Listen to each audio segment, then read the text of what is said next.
से बहुत सारे रेगुलर व्यूअर्स हैं जो हमारी कहानियां देखते तो हैं, लेकिन आपने चैनल को सब्सक्राइब नहीं किया है। अगर आप भी उन 85% लोगों में से एक हैं, तो जल्दी से सब्सक्राइब बटन दबाओ। और हाँ, लेटेस्ट थ्रिलिंग क्राइम स्टोरीज की नोटिफिकेशंस के लिए बेल आइकन दबाना मत भूलना। 6 जून 2024 की उस शाम को रेणुका स्वामी बहुत खुश था, क्योंकि उसको उसके हीरो और पॉपुलर फिल्म एक्टर दर्शन ने खुद बैंगलोर में मिलने के लिए बुलाया था।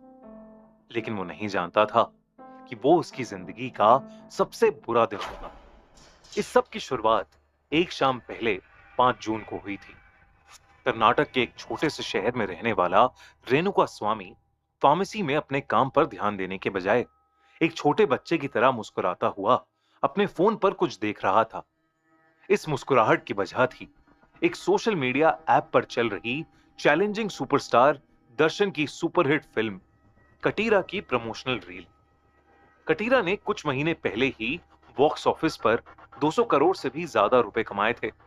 रेणुका स्वामी बचपन से ही दर्शन का बहुत बड़ा फैन था और उसे अपना भगवान मानता था। रील में उसका फेवरेट सीन आया ही था कि उसके फोन की घंटी बजी। स्वामी को बहुत गुस्सा आया। जब घंटी बार बार बजने लगी तो उसने फोन उठाया और दूसरी तरफ से जो सुना, उससे उसकी जिंदगी हमेशा के लिए बदल गई। क्योंकि दूसरी ओर दर्शन के सबसे बड़े फैन क्लब का प्रेसिडेंट राघवेंद्र था, जिसने उसे बताया कि दर्शन स्वामी से बहुत ज्यादा खुश है और उससे खुद मिलना भी चाहता है। स्वामी ये सुनकर खुशी से पागल हो उठा। इससे पहले कि वो इस खुशखबरी को प्रोसेस भी कर पाता, उन्होंने उसे एक एड्रेस दिया और वहां आने को कहा। वो सारे काम छोड़कर उस जगह के लिए निकल गया, लेकिन इससे पहले वो वहां पहुंच पाता, एक बाइक उसकी गाड़ी के सामने आकर रुक गई। उस बाइक पर राघवेंद्र के साथ एक और आदमी था। उन्होंने उसको उनके साथ आने को कहा और बताया कि वो उसे थोड़ी दूर ही खड़ी एक मिनी वैन में दर्शन के पास बैंगलोर ले जाएंगे। स्वामी उनके साथ उस वैन में बैठ गया। बैंगलोर में वो मिनी वैन एक प्लॉट के बाहर रुकी। स्वामी की नजरें बाहर निकलते ही बस अपने भगवान दर्शन को ढूंढने लगी। लेकिन तभी पीछे से उसके सर पर एक बहुत मोटा सरिया आकर लगा। इससे पहले वो कुछ कर पाता, रघुवेंद्र और उसके साथी स्वामी को बुरी तरह मारने लगे। उसे कुछ भी समझ नहीं आ रहा था। तभी उन लोगों ने उसे एक जगह बंद कर इलेक्ट्रिक शॉक्स देना शुरू कर दिया। वो लोग उसे कई घंटों तक बेरहमी से टॉर्चर करते रहे। उसकी हालत इतनी बुरी हो गई कि वो अपनी आंखें भी नहीं खोल पा रहा था। तभी उसके सामने आया दर्शन। उसे विश्वास ही नहीं हो रहा था कि उसका भगवान उसके सामने खड़ा है। उसके मन में एक उम्मीद की किरण जागी कि उसका भगवान उसे बचा लेगा। लेकिन दर्शन उसे बचाने की बजाय उसके पास आकर उसे अपनी बेल्ट से मारते हुए पवित्रा से माफी मांगने को कहने लगा। पवित्रा नाम सुनते ही स्वामी को सब समझ आ गया था। इतने में ही पवित्रा खुद वहां आई और दर्शन और पवित्रा दोनों ही स्वामी को बेरहमी से मारने लगे। स्वामी दर्द से चिल्लाता रहा और चोटों के खून से उसका पूरा शरीर लहूलुहान हो गया। लेकिन दर्शन और पवित्रा तब भी नहीं रुके। स्वामी पहले से ही पवित्रा से नफरत करता था और उसकी इस साजिश ने उसको गुस्से से पागल कर दिया था। वो पिटते हुए भी दर्शन को पवित्रा को छोड़ने की रिक्वेस्ट कर रहा था। दर्शन उसकी ये बात सुनकर और बौखला गया और उसे इलेक्ट्रिक शॉक्स देने लगा। फिर दर्शन ने स्वामी को सिगरेट से जलाया और कई बार जोर से दीवार पर उसका सर मारा। पवित्रा भी दर्शन को उकसाती रही और वो सब तब तक नहीं रुके जब तक स्वामी की जान नहीं चली गई। कुछ ऐसा जिसके लिए कोई तैयार नहीं था। कुछ महीने पहले 24 जनवरी को पवित्रा ने इंस्टाग्राम पर एक पोस्ट की थी। इस पोस्ट में उसने अपने, दर्शन और अपनी बेटी की फोटोज पोस्ट करते हुए उनके 10 साल साथ में सेलिब्रेट करने का कैप्शन डाला था। लेकिन ये दर्शन के बाकी फैंस की तरह स्वामी के लिए भी पवित्रा की उनके स्टार को बदनाम करने की साजिश थी। दरअसल दर्शन कर्नाटक के लाखों दिलों की धड़कन और उनका फेवरेट चैलेंजिंग सुपरस्टार था, एक परफेक्ट हीरो। उसकी जिंदगी में कोई भी परेशानी उसके हर फैन की पर्सनल प्रॉब्लम बन जाती थी।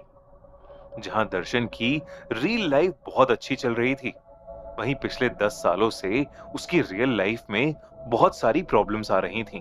दर्शन की शादी साल 2000 में एक्ट्रेस विजय लक्ष्मी से हुई थी और उनका एक बेटा भी था।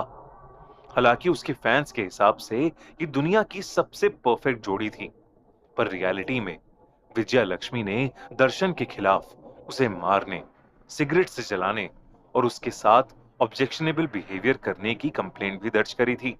इतना ही नहीं, दर्शन पर अपने मैनेजर को गायब करने की, ड्रंक ड्राइविंग की और एक वेटर को फिजिकली असॉल्ट करने की कंप्लेंट्स भी दर्ज थीं। लेकिन स्वामी और दर्शन के बाकी फैंस को अपने चैलेंजिंग सुपरस्टार में कोई बुराई नहीं दिखती थी। उनके हिसाब से ये सब अफवाहें थीं और विजय लक्ष्मी भी सिर्फ और सिर्फ पवित्रा की वजह से दर्शन से दूर हो रही थी, जिसके कारण उसने गुस्से में वो कंप्लेंट्स करी थी। पवित्रा की मुलाकात दर्शन से 10 साल पहले एक फिल्म सेट पर हुई थी, जब वो वहां एक एस्पायरिंग एक्ट्रेस की तरह काम ढूंढने गई थी। उसे काम तो नहीं मिला, लेकिन वो और दर्शन एक दूसरे के करीब आने लगे। 2016 के बाद उनके अफेयर्स के रूमर्स हर जगह फैल गए। दर्शन पर बढ़ती कंप्लेंट्स और उसकी इंसल्ट उसके फैंस से झेली नहीं गई। रेणुका स्वामी, जो दर्शन के लिए पागल था, पवित्रा से नफरत करने लगा। जब पवित्रा ने 24 जनवरी 2024 को वो पोस्ट डाली, तो वो पागल हो गया। वो बिना रुके पवित्रा को गंदे गंदे अब्यूसिव मैसेजेस, जानलेवा डेथ थ्रेट्स और अपनी गंदी गंदी तस्वीरें उसे भेजने लगा। पवित्रा को कई लोगों से हेट मिल रही थी, लेकिन स्वामी के मैसेजेस बहुत ही ज्यादा घिनौने थे। जब स्वामी पवित्रा की वार्निंग के बाद भी नहीं रुका, तो उसने ये बात दर्शन के साथ शेयर की। दर्शन वो मैसेजेस पढ़कर गुस्से से पागल हो उठा और उसने ठान ली कि उसे अपने इस पागल फैन को सबक सिखाना ही पड़ेगा। दर्शन हमेशा ही अपने फैंस पर डिपेंडेंट रहता था। पहले भी जब वो कंट्रोवर्सीज में फंसा था, तो उनके प्रोटेस्ट्स ने उसे बहुत सपोर्ट दिया था। इस बार भी बिना अपने हाथ गंदे किए किसी गैंगस्टर की बजाय उसने अपनी ही बिगेस्ट फैन एसोसिएशन के प्रेसिडेंट राघवेंद्र से बात की, क्योंकि उसे मालूम था कि उसके फैंस उसे कभी धोखा नहीं देंगे। उसने उन लोगों के साथ मिलकर स्वामी को चित्रा दुर्गा से बैंगलोर लाकर टॉर्चर करने का प्लान बनाया और उन्हें इसके लिए 30 लाख भी दिए। राघवेंद्र ने दर्शन की हर बात मानी और दर्शन के फैंस की मदद से ठीक जैसा दर्शन चाहता था किया। पर आगे जो रेणुका स्वामी के साथ दर्शन और पवित्रा ने किया, उसके लिए वो भी तैयार नहीं था। उनका ओरिजिनल प्लान रेणुका स्वामी को एक हमेशा याद रखने वाला सबक सिखाना था, लेकिन उनके टॉर्चर के कारण रेणुका स्वामी की वहीं मौत हो गई। उन सब में से कोई भी उसकी मौत के लिए प्रिपेयर नहीं था। वो सब पैनिक करने लगे और उन्होंने स्वामी की लाश को बैंगलोर के एक ड्रेन में फेंक दिया। यही नहीं, यही उनकी सबसे बड़ी गलती थी, क्योंकि 9 जून की सुबह स्वामी की लाश एक डिलीवरी बॉय को मिली। स्वामी के गायब होने की कंप्लेंट पहले से ही कर्नाटक पुलिस के पास थी। पुलिस को उसकी बॉडी जली हुई हालत में मिली। उसकी बॉडी पर 15 जानलेवा इंजरीज के निशान भी थे। पुलिस ये देखकर पूरी तरह से उसके खूनी की तलाश में जुट गई। इससे पहले वो किसी को ढूंढ पाते, अगली सुबह 10 जून को 3 लोग जिन्होंने स्वामी को उसके शहर से पिकअप किया था, उन्होंने खुद को पुलिस स्टेशन में सरेंडर किया और स्वामी को मारने का जुर्म भी कबूल कर लिया।